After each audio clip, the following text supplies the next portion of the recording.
കാസർഗോഡ് ജില്ലയിൽ കാഞ്ഞങ്ങാട്, ഉദുമ, തൃക്കരിപ്പൂർ മണ്ഡലങ്ങളിൽ മുൻപത്തേക്കാൾ ഭൂരിപക്ഷം കൈവരിക്കുമെന്ന് എൽഡിഎഫ് ജില്ലാ കൺവീനർ കെ.പി. സതീശചന്ദ്രൻ. കാസർഗോഡ്, മഞ്ചേശ്വരം മണ്ഡലങ്ങളിൽ അട്ടിമറി വിജയത്തിലേക്ക് നീങ്ങുന്നതായും വാർത്താസമ്മേളനത്തിൽ പറഞ്ഞു. Kasaragod district cooperative hospital Kumbla 24 മണിക്കൂറും പ്രവർത്തിക്കുന്ന casualty, pharmacy, ICU, NICU, laboratory, digital X ray, ultrasound scanning, ventilator, labour theatre തുടങ്ങിയ അത്യാധുനിക സൗകര്യങ്ങളോടെ ജില്ലയിൽ LDFന് ഇതുവരെയുള്ള തെരഞ്ഞെടുപ്പ് ചരിത്രത്തിൽ ഏറ്റവും കൂടുതൽ വോട്ടുകൾ ലഭ്യമാകുന്ന ഒരു തെരഞ്ഞെടുപ്പായി ഈ തെരഞ്ഞെടുപ്പ് മാറും.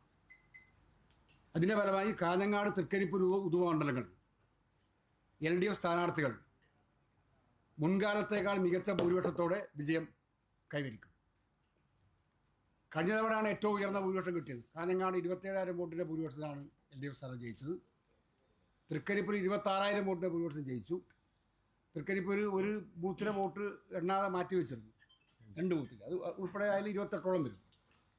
അപ്പോൾ ഇത്തവണ ഞങ്ങൾ നടത്തിയ പ്രവർത്തനത്തെ അടിസ്ഥാനം പ്രധാനമായും ഇത്തവണ നമ്മൾ കേന്ദ്രീകരിച്ചത് നേതാക്കൾ ഉൾപ്പെടെ, LDFൻ്റെ നേതാക്കൾ ഉൾപ്പെടെ എല്ലാ നിലവാരത്തിലുള്ള LDF പ്രവർത്തകർ പരമാവധി വീടുകൾ സന്ദർശിച്ച് വോട്ടർമാരെ നേരിൽ കാണുന്ന പ്രവർത്തനത്തിനാണ് ഞങ്ങൾ ഊന്നൽ നൽകിയത്. ആ അനുഭവങ്ങളുടെ വെളിച്ചത്തിലാണ് ഞങ്ങൾ പറയുന്നത് ഈ 3 മണ്ഡലങ്ങളിൽ LDF സ്ഥാനാർത്ഥികൾ മുൻകാലത്തേക്കാൾ മികച്ച ഭൂരിപക്ഷത്തോടെ വിജയം കൈവരിക്കും. മഞ്ചേശ്വരം, കാസർഗോഡ് മണ്ഡലങ്ങൾ ചിലപ്പോൾ നിങ്ങൾ മനസ്സിലാക്കി കാണും, ഇതുവരെയുള്ളതിൽ നിന്ന് വ്യത്യസ്ത ഒരു പ്രവണതയുണ്ട്. പ്രത്യേകിച്ച് കാസർഗോഡ് കണ്ടു കാണും, വലിയ മുന്നേറ്റമാണ് LDF സ്ഥാനാർത്ഥിക്ക് അനുകൂലമായുള്ളത്.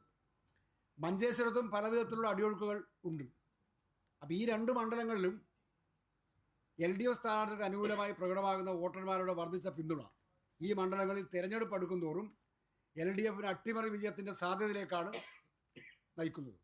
വലിയ മുന്നേറ്റം LDF താരതമ്യേന ദുർബലമായ കാസർഗോഡ്, മഞ്ചേശ്വരം മണ്ഡലങ്ങളിൽ ഈ തെരഞ്ഞെടുപ്പിലുണ്ടാവും. കാസർഗോഡും മഞ്ചേശ്വരത്തും BJP നിലനിൽക്കുന്ന വിഭാഗീയത, അത് തീർക്കുന്ന അടിയൊഴുക്കുകളുണ്ട്. ഇത്തവണ BJPയുടെ വോട്ടുകളെ പ്രതികൂലമായി ബാധിക്കുന്ന കാര്യത്തിൽ യാതൊരു സംശയമില്ല. മഞ്ചേശ്വരത്തും കാസർഗോഡും തെരഞ്ഞെടുപ്പ് പ്രവർത്തനങ്ങൾ അവസാന ഘട്ടത്തിലെത്തുമ്പോൾ UDFും LDFും തമ്മിലാണ് മത്സരം എന്ന നിലയാണ് നിലനിൽക്കുന്നത്. മഞ്ചേശ്വരത്ത് UDFനെയും BJPയെയും പരാജയപ്പെടുത്തിക്കൊണ്ട് 2006 LDF വിജയിച്ചതാണ്. അതേ സാഹചര്യത്തിലേക്ക് ഞാൻ നേരത്തെ പറഞ്ഞ അടിയൊഴുക്കുകൾ മഞ്ചേശ്വരം മണ്ഡലത്തെയും നയിക്കുന്നുണ്ട്.